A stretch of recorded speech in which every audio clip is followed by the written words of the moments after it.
This is part 2. We got interrupted. In the bitter air, we were talking about the pun of the bitter end, and we're talking about bitter, so quite an apt moment. So bitter was earth and air, and we were saying, does anybody have a, sort of a learning tool that would help them? I was getting close to 9. Is there a learning tool that would help somebody else remember what bitter is? Earth and air. Does anybody else have a way that they might remember it? Bitter is associated with alkaline. I don't know if it is, but if bitter and alkaline go together, then earth metals or earth.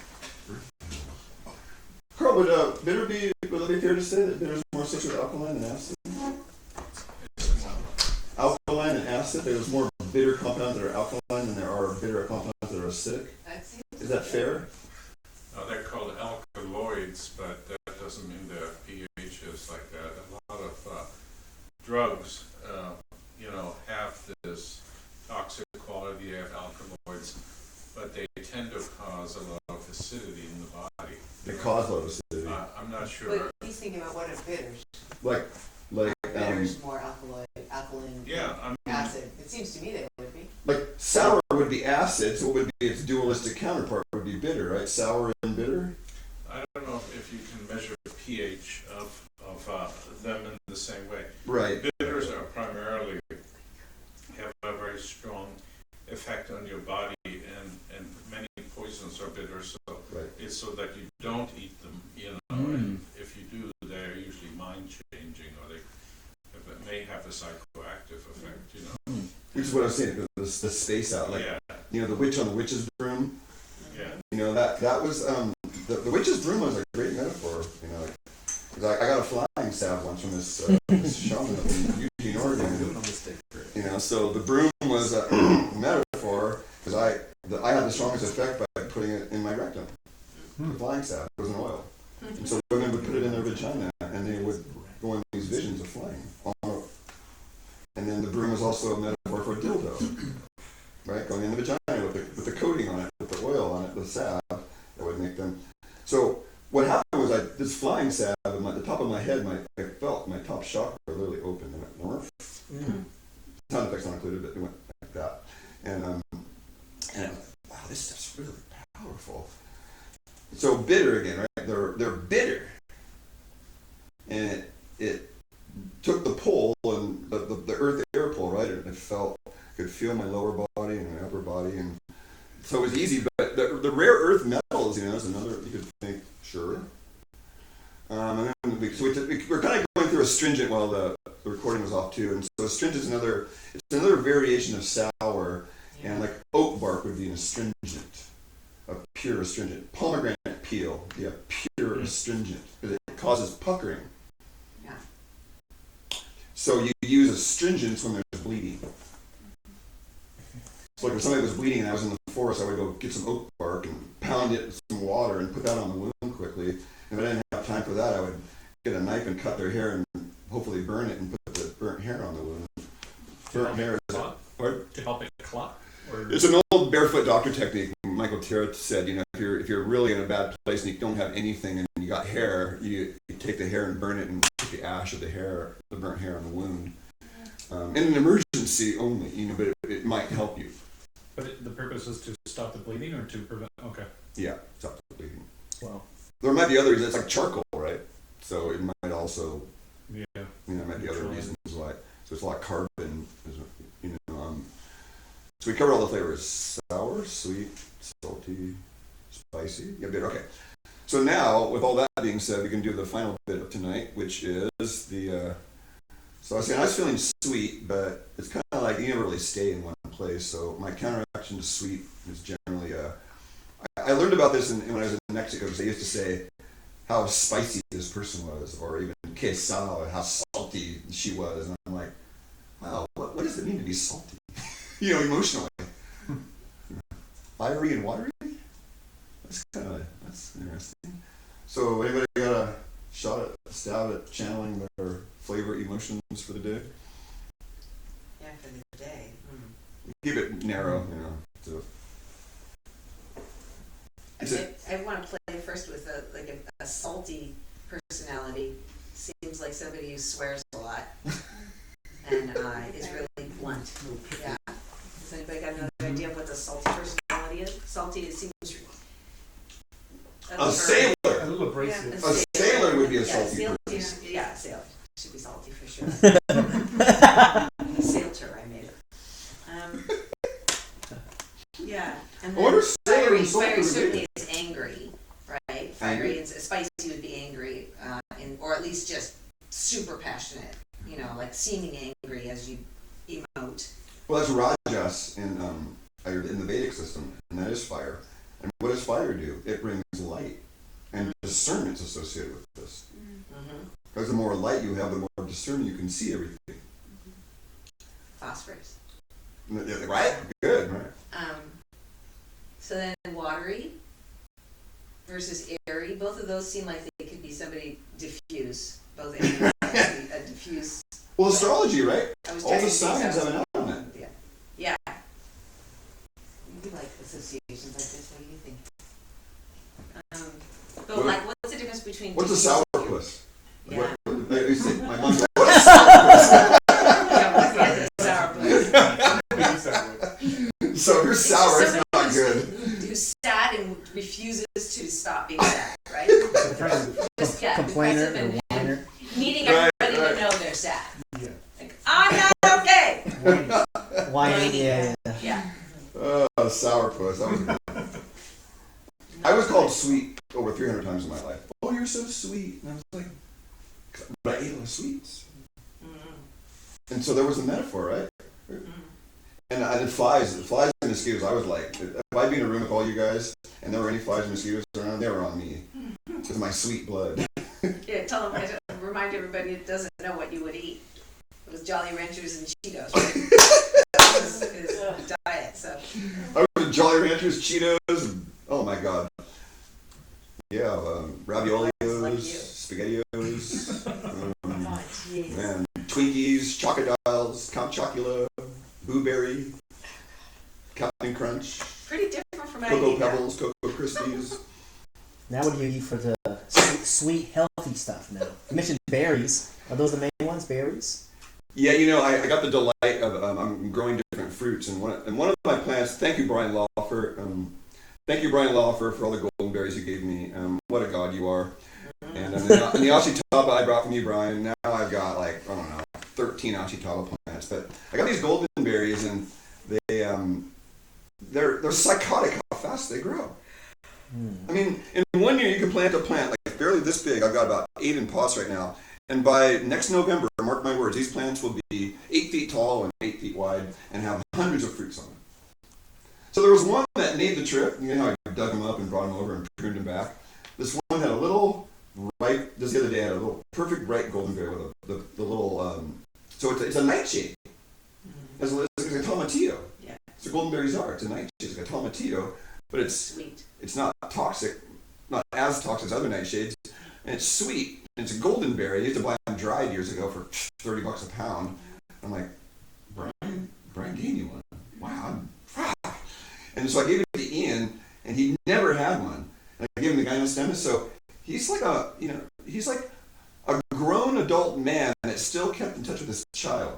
So the delight on my face of watching him eat this golden berry, and then this look of a childlike delight. He's like, these are going to be all over my yard? I'm like, yeah, they're going to be all over your yard, dude. And he's just this delight. Like, I don't see delight a lot. You know, like to be delighted. Delight. I just love that word. You know, we don't get enough of delight in our life, do we? He was delighted. So, it's golden like the sun, right? So, that's an earth element sweet because the golden tan colors are generally in the earth element in Chinese medicine. Anybody else take a shot of this? We got all the flavors in there? Bitter, sweet, sour.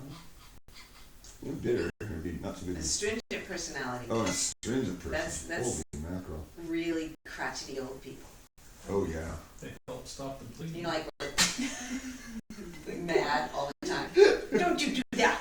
Get out of my yard! Go! Oh, we need a picture of that facial, too. That was an astringent face. Anybody feel brave enough to do their... I'll do my saliva pH it in. I'll do it on film even, so I was pretty alkaline earlier. Uh-oh. Post-meal, I got more acidic. You're supposed to have an alkaline tide. Well, but I dropped a little bit, it's but supposed to eat But I mean, these weren't even, for a good 3 or 4 days, these weren't turning 24/7. I put them in my mouth and like, fuck, it's still 6. And, I take some minerals and finally it's turning now because of massive doses of alfalfa and seaweed on the standard process product called organically done minerals. And there's like 3 when I wake up, and 3 every time I eat, and 3 before bed, and 3 every time I get a chance in the middle of the night. And it, so the minerals, the alkaline minerals, are the break of the nervous system. Because when we're acidic, think about, we talk about, if you're a sourpuss, well, acid is very irritating in the body. So, it's like, think about it, if you're just irritated. But then, if you're overly alkaline, so the difference between acid and alkaline, we know in our experience is alkaline conditions are aggravated more at rest, generally.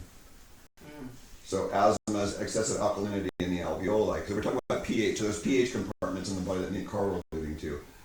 Stomach, very low pH. Mouth, neutral. Small intestine, like 8, 9, 10? Carl? Small. It's not that, that's not good. It's not that alkaline. It's not? Small intestine? No, not that high. Not that high?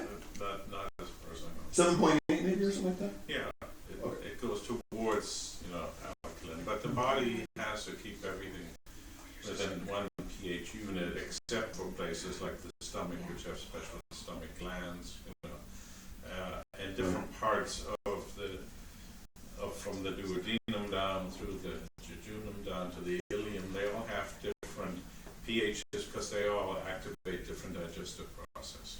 Oh, right. So different sections of the intestines might have different pHs even. Yeah. And then the colons, as far as I understand, the colon's a slightly acidic pH then, like 6.5. And so people that have an alkaline colon, it's trouble. And the reason why pH is important is because so you have a pH, your lymph might have a different pH, your blood and your urine. So you have these different pH compartments. You've got cell, even inside your cell pH theoretically, right? Yeah. Inside your cell pH. Absolutely. Right? And the big problem is that more and more sodium gets into people's cells, not enough potassium. So then you change the concentration gradient of ions across the cell membrane, then you change the voltage across, which is 70 millivolts or so, 70, 80 millivolts. Right. And that's what we mean when you're cancer, that your cell membranes voltage across them starts to drop because of the imbalances, and that brings you back to the whole thing about fats. When you have nice deformable membranes, elastic, very good, by eating good omega-3 fats as long-chain fats and other medium-chain triglycerides, the short-chain fats, but they can't be oxidized. And the big problem nowadays is there's so much oxidation going on. Oxidation is like rusting, right? Yep. Iron oxide is rust. So in the body, we call that, basically inflammation is mostly oxidative stress that goes in the cells because you don't eat enough colored vegetables and other things that have antioxidants in them to quench the free radicals, right? And the fats are very, very delicate, and they're the essence of maintaining your chi. And if you decrease the potential across the cell membrane, the cell becomes cancerous. And so you have to try to restore the pH, but not in a gross way, and it's not the same in the pH in the blood as it is in the cells, as it is in the gastrointestinal tract. They all have different pHs for different functions. Hence the word compartment. If you're watching the video, to understand that there's different pH or acid-based compartments in the body, and that's what Carl's explaining. And the sodium-potassium ratio is so important that in Paul Eck's mineral analysis, the analytical research lab, that's your vitality ratio. It needs to be 2.5. Yes, because it's the ratio. What's in the hair, of course, is different than what's in the cells, but sodium-potassium balance is what controls your cellular functioning at the core level. So that's why it's chi, or life energy, right? And that way. But the other thing that balance, of course, all the hydrogen ions, which are single protons. Hydrogen is a single, hydrogen ion and it has an electron going around it. Right. But when it dissociates in water, everything in the body is by ions. Ions are either hydrogen ions or hydroxyl ions or sulfate ions or whatever. It's all based on ionic physiology, right? It's all charges moving through the body. Now, the key thing in all of that is you have to look at the electron potential too.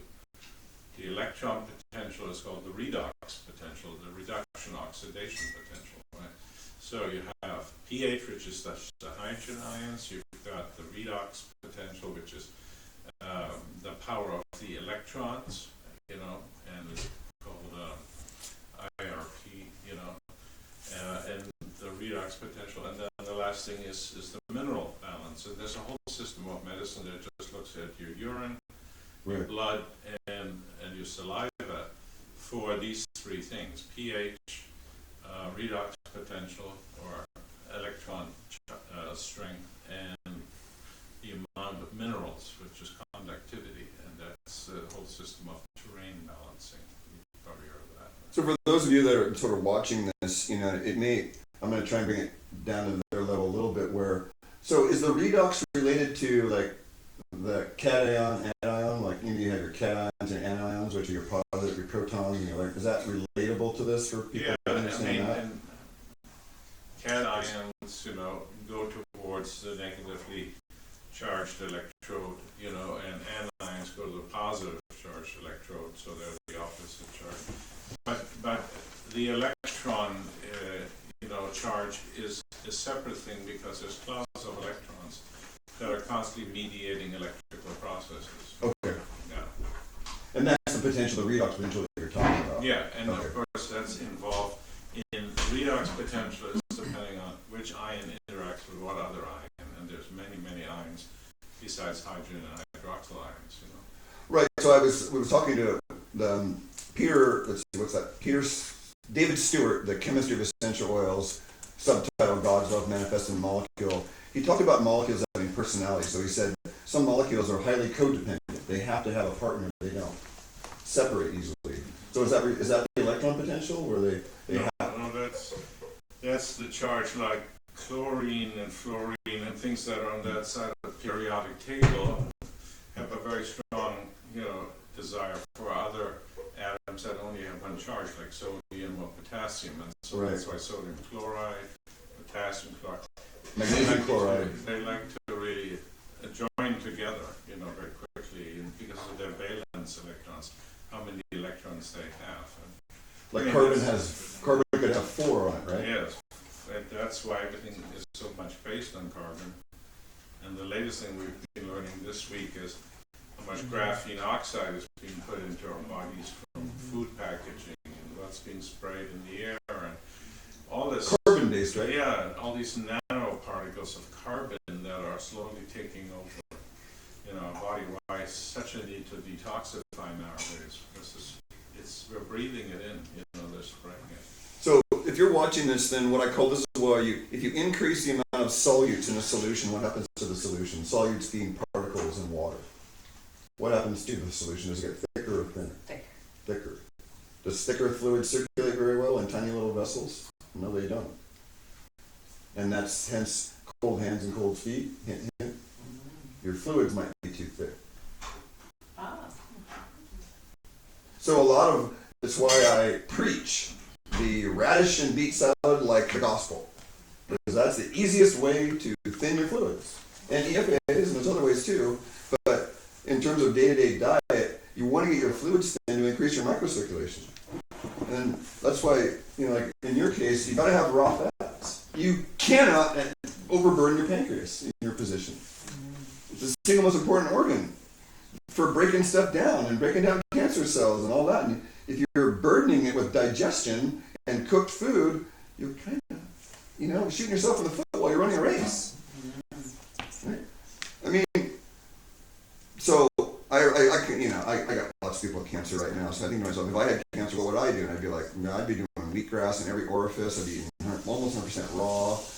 I would definitely not be smoking cannabis as much as I am. You know, and there would just be steps that would be, we consider them austerities, but I'm having this, one of the more exciting posts I'm going to do coming up is my Islamic guy over in Africa, he loved this statement. I said, if you engage in voluntary suffering, which is fasting and austerity, you have less involuntary suffering, which is unconscious illness. And that's been my observation over a 35-year period of doing this, is the more I fast, purify, and cleanse, and I don't overdo it, the happier and more joy I am in my body, and I have less problems on the unconscious side. So we want to do a little piece on this of like, hey, voluntary suffering means less involuntary suffering. So wouldn't you rather be in control of your suffering? Yeah. Or rather be in control of my suffering. Consent. There's a control issue here, right? It's a whole other dimension to suffering